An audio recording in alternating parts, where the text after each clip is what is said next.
Hi friends, स्वागत है आप सभी का एक नया वीडियो में लेकर के आया हूँ एलआईसी की। जी हाँ, एलआईसी में ईडीओ के पद पर ये भर्ती निकल चुकी है। जी हाँ, अप्रेंटिस डेवलपमेंट ऑफिसर ग्रेड की भर्ती है 2023 में। अगर मैं बात करूँ एलआईसी की तो बहुत बड़ी भर्ती है। किस टाइप का ये पद है, क्या काम आपको करना होगा, उसके बारे में बात होगी। बात होगी सिलेक्शन प्रोसेस के बारे में, बात होगी किस किस जगह पे कितना कितना सीट निकला है और कैसे आपको आवेदन करना है। ए टू जेड पूरी जानकारी मैं देने वाला हूँ, ध्यान से देखिएगा, बहुत इंपॉर्टेंट है। सबसे पहले एलआईसी एडीओ, बचपन से पता है LIC life insurance corporation of India, जो कि भारत सरकार के अधिग्रहित कंपनी है, जिसमें आपको अप्रेंटिसशिप डेवलपमेंट ऑफिसर का वर्क दिया गया। आप लोगों ने सुना होगा कि एलआईसी एजेंट, वैसे एजेंट जो एलआईसी का खाता वगैरह ओपन करवाते हैं, आपके भी घरों पे पहुंचते होंगे, उन सब लोगों को मैनेज करने के लिए अप्रेंटिस डेवलपमेंट ऑफिसर की ज़रूरत पड़ती है। मतलब एलआईसी एजेंट का जो बॉस होता है वो होता है अप्रेंटिस डेवलपमेंट ऑफिसर, और इनका काम होता है कि उन लोगों को मैनेज करना, अपनी सेल्स को बढ़ाना, ये सारी चीज़ें इनका टारगेट होती है। और ये जो जॉब है आपको रूरल या शहरी कहीं भी दिया जा सकता है, चाहे वो ग्रामीण इलाका हो चाहे शहरी इलाका हो। उसके लिए सबसे इंपॉर्टेंट है आपको आवेदन करना, और आवेदन 21 जनवरी 2023 से चालू हो चुका है। 10 फरवरी तक आपको आवेदन कर लेना है। ऑनलाइन के माध्यम से आवेदन होगा तो आपको समय है और लगभग 9 दिन इधर हो गया, 10 दिन इधर हो गया, 20 दिन का लगभग आपके पास में समय है। ऑनलाइन के माध्यम से फॉर्म को अप्लाई कर लीजिएगा। रहा बात एग्जाम कब होगा, वो मैं आपको आगे बता दूंगा। एग्जाम का सिलेबस मैंने इधर लिखा हुआ है और समझते जाइएगा। टोटल सीट है 9394। जी हाँ, ऑल ओवर इंडिया पे भर्ती निकाली गई है, और इसमें मेल और फीमेल दोनों आवेदन कर सकते हैं। जी हाँ, मेल और फीमेल दोनों आवेदन कर सकते हैं। एज की बात करेंगे तो कम से कम 21 साल होना चाहिए, ज़्यादा से ज़्यादा 30 साल एज हो। मतलब 21 साल से लेकर के 30 साल तक कोई भी कैंडिडेट। अगर एज कट ऑफ की बात करेंगे तो 1/1/2023 इस डेट को आपका 21 साल कंप्लीट हो जाना चाहिए, 30 साल से ज़्यादा नहीं होना चाहिए। अगर सिंपल में बात करेंगे डेट ऑफ बर्थ कितना होना चाहिए, तो वो आप ध्यान दीजिएगा 2 जनवरी 1993 से लेकर के 1 जनवरी 2002 के बीच में, और ये दोनों डेट भी है तो चलेगा। अगर आपका डेट ऑफ बर्थ इन दोनों के बीच में आता है तो आप आवेदन कर सकते हैं। और इस साल नौकरियों का बवाल मचा हुआ 2023, बहुत टारगेट है, बहुत रोजगार आने वाली है। तो चैनल सब्सक्राइब नहीं किए हैं तो करके रख लीजिए अभी से ही। SC/ST को 5 साल की छूट मिलेगी, OBC को 3 साल की है, तो SC/ST 35 साल तक आवेदन करेंगे और OBC 33 साल तक आवेदन कर सकते हैं। ये आपको एज समझ में आ गया होगा। कोई दिक्कत हो तो कमेंट में पूछ लीजिएगा भाई। एजुकेशन की बात करेंगे तो ग्रेजुएट या फिर कहें तो बैचलर डिग्री अगर आपके पास में है, BTech नॉर्मल ग्रेजुएशन, चाहे वो साइंस हो, कॉमर्स हो, आर्ट्स हो, सब कुछ चलेगा। अब देखिए यहाँ पर थोड़ा सा आपको समझने का फेरा है, इसमें लोगों को काफ़ी कन्फ्यूजन है एजुकेशन को लेकर के। देखिए अगर आप ग्रेजुएट हैं तो ठीक है, चलेगा, लेकिन उसके साथ कुछ कुछ और एलिजिबिलिटी मांगी गई है। जैसे LIC एम्प्लॉय, अगर 3rd ग्रेड में आप LIC एम्प्लॉय हैं और 3 साल हो चुका है आपकी सर्विस को, तो आप इस वाले कैटेगरी में आवेदन करेंगे। ठीक है, 3 कैटेगरी को बांटा गया है, जॉब प्रोफाइल जो है वो 3 कैटेगरी में बांट दिया गया है। आप LIC एम्प्लॉय हैं, परमानेंट हैं, 3rd ग्रेड में आपकी नौकरी है और 3 साल आपका काम किया वो हो चुका है, तो आप ये वाला ऑप्शन पसंद कीजिए, इसमें जाइए। दूसरा है LIC एजेंट, जो अभी मैंने आपको बताया कि LIC एजेंट जो LIC का काम वगैरह करते हैं, आपके घरों पे भी पहुंचते हैं। अगर आप उसमें वर्क करते हैं और 5 साल कम से कम आपका एक्सपीरियंस हो चुका है काम करते हुए, और भी कुछ कुछ कंडीशन है इसमें, नोटिफिकेशन में आप इसको पढ़िएगा तो आपको ज़्यादा अच्छी तरीके से समझ में आ जाएगा। बेसिक यही है कि अगर आप LIC एजेंट हैं, 5 साल आपका हो चुका है काम करते हुए, तो आप इस वाली कैटेगरी में आवेदन कीजिए। अब ये दोनों कैटेगरी मान लीजिए आपके पास में नहीं है, तो आप ओपन कैटेगरी, जो ऑल ओवर इंडिया में कोई भी कैंडिडेट आवेदन कर सकते हैं।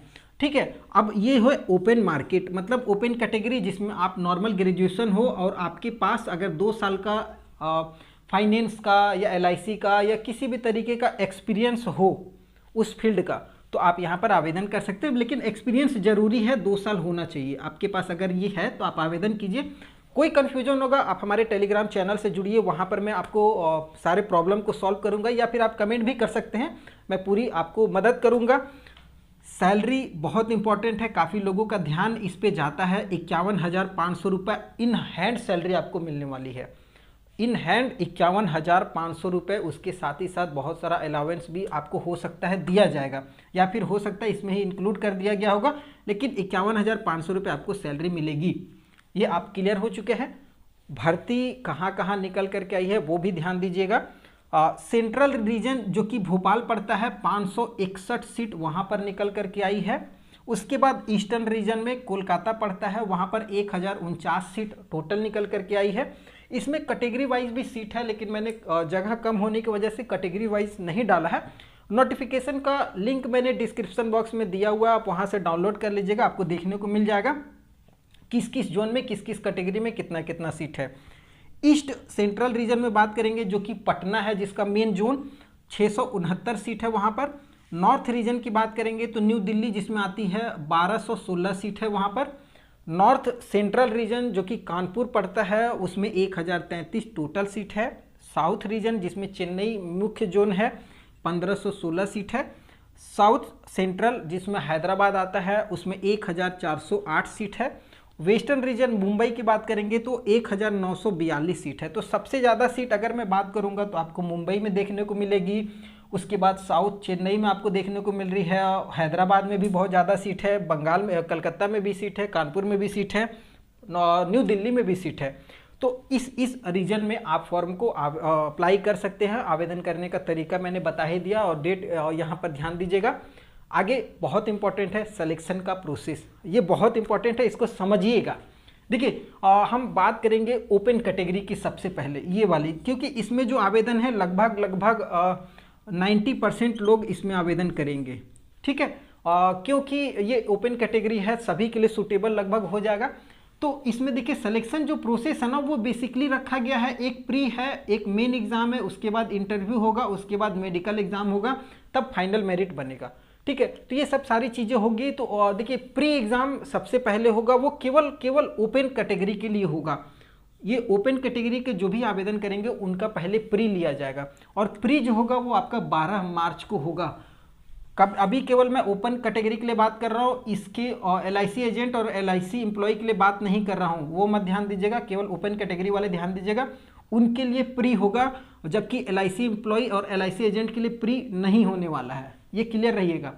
तो प्री एग्जाम 12 मार्च को आपका होगा, जिसमें सिलेबस की अगर मैं बात करूंगा तो रीजनिंग से 35 सवाल आपको देखने को मिलेगा, न्यूमेरिकल एबिलिटी से आपको 35 सवाल देखने को मिलेगा, और इंग्लिश लैंग्वेज से 30 सवाल आपको देखने को मिलेगा। ये तो जो सिलेबस है इसमें हिंदी इंग्लिश में पेपर रहेगा, लेकिन इंग्लिश लैंग्वेज वाला केवल आपको इंग्लिश में ही पेपर देखने को मिलेगा।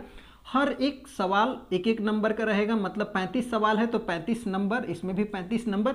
और इंग्लिश लैंग्वेज से देखिए बढ़ या घट सकता है, मतलब 30 नंबर तो दिया हुआ, लेकिन ये ऊपर नीचे हो सकता है। तो लगभग टोटल आपका 100 क्वेश्चन रहेगा, 70 नंबर का एग्जाम हो जाएगा। ये अगर बढ़ेगा घटेगा तो आपका हो सकता है ये कि 100 भी हो जाए, ठीक है। लेकिन यहाँ पर हम लोगों ने मेन इसको दोनों को मान करके चला है, इसको अभी छोड़ दिया जा रहा है, और क्योंकि ये बढ़ घट सकता है, ये क्लियर रहिएगा। 20 मिनट समय आपको रीजनिंग में दिया जाएगा, न्यूमेरिकल एबिलिटी में 20 मिनट और इंग्लिश लैंग्वेज में 20 मिनट। मतलब अगर आप कंप्यूटर पे एग्जाम दे रहे हैं तो इस टाइप से क्वेश्चन आपको आना चालू होगा और आपको फटाफट एग्जाम दे देना है। 1 घंटे का टोटल समय होगा। अगर आप प्री को क्वालिफाई करते हैं, ठीक है, अगर आप प्री पास कर लेते हैं तब आपको मेन एग्जाम के लिए बुलाया जाएगा, जो कि 8 अप्रैल को एग्जाम होगा। मेन एग्जाम 8 अप्रैल को होगा और ठीक 1 महीने का समय आपको देगा। 12 मार्च को प्री हो जाएगा और 8 अप्रैल को आपका मेन एग्जाम होगा। मेन एग्जाम जो होगा ना वो तीनों के लिए होगा, ये बहुत इंपॉर्टेंट है, आप ध्यान दीजिएगा। जैसे LIC एम्प्लॉय वाले भी देंगे, LIC एजेंट भी देंगे और ओपन कैटेगरी वाले भी देंगे, ये तीनों को देना है ये वाला मेन एग्जाम, ठीक है। ये 8 अप्रैल को होगा और जिसमें आपको रीजनिंग और न्यूमेरिकल एबिलिटी से 50 क्वेश्चन रहेगा, 50 नंबर का। GK English language, grammar, vocabulary और भी 2-3 टॉपिक और आपको मिल जाएगा, 50 नंबर का ये भी रहेगा। इंश्योरेंस से सवाल रहेगा, फाइनेंशियल मार्केटिंग से रहेगा, लाइफ इंश्योरेंस से, फाइनेंशियल से रहेगा, बहुत सारे सवाल आपको देखने को मिलेंगे। इसमें 60 नंबर का होगा, ठीक है। तो ये आप जोड़ सकते हैं 50, 50, 100 और 60, 160 नंबर का ये पूरा एग्जाम होगा। 2 घंटे का आपको समय दिया जाएगा। ये आप क्लियर हो जाइएगा। ये तीनों के लिए होगा। थोड़ा सा चेंजेस क्या हो सकता है, LIC एजेंट के लिए हो सकता है, इसमें आपको सिलेबस में थोड़ा सा बदलाव देखने को मिलेगा। और LIC एम्प्लॉय के लिए भी ये लास्ट वाला जो टॉपिक है ना, इसी में बदलाव मिलेगा, मतलब इंश्योरेंस, फाइनेंशियल, ये सब थोड़ा सा बदलाव उनको मिलेगा। लेकिन ऊपर वाला ये दोनों आप तीनों को देना होगा, ठीक है। तो आपको ये प्री और मेन दोनों पास करना जरूरी है। आप प्री पास कीजिएगा तभी मेन में आइएगा। अब मेन में ये तीनों अगर आप लोग तीनों पास कर लीजिएगा तब आपका एक पर्सनल इंटरव्यू हो जाएगा। 40 नंबर का इंटरव्यू आपसे लिया जाएगा, 40 में आपको पास होना भी जरूरी है। जिनका मेन इंटरव्यू में परसेंटेज बढ़िया बनेगा वही आगे शॉर्ट लिस्ट होंगे, ये मैं आपको बता देता हूँ। उसके बाद आपका एक मेडिकल होगा, छोटा मोटा मेडिकल होता है। फाइनल मेरिट जो है वो मेन एग्जाम और इंटरव्यू पे बनेगा, प्री पे नहीं बनेगा। प्री केवल आपको पास करना है। फाइनल मेरिट आपका मेन प्लस इंटरव्यू पे बनने वाला है। अगर आप सेलेक्ट होते हो तो आपके साथ 4 साल का बॉन्ड बनाया जाएगा। भाई 4 साल से पहले आप इस जॉब को नहीं छोड़ सकते हो। तो अगर आप छोड़ते हो तो 3 लाख रुपए आपको बॉन्ड पहले बनवा लिया जाएगा। 3 लाख आपका बॉन्ड बने रहेगा। अगर आप छोड़ेगो तो 3 लाख LIC को हर्जाना देना पड़ेगा आपको, ये क्लियर रहिएगा। फी की बात करेंगे, बहुत इंपॉर्टेंट है।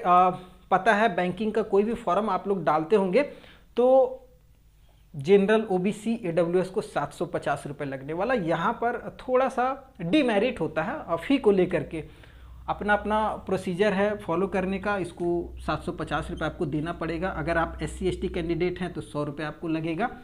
तो ये फाइनल एक प्रोसीजर है। और हाँ, SC ST वाले अगर चाहें तो प्री वगैरह एग्ज़ाम का तैयारी उनको ऑनलाइन के माध्यम से दिया जाएगा। आप चाहें तो ऑनलाइन के माध्यम से कर सकते हैं। अगर कोई परेशानी हो, कोई समझ में नहीं आओ तब कमेंट जरूर करके हमसे पूछ लीजिएगा। और वीडियो पसंद आया हो तो चैनल को सब्सक्राइब जरूर कर लीजिएगा। फिर नई वीडियो में मिलते हैं, तब तक के लिए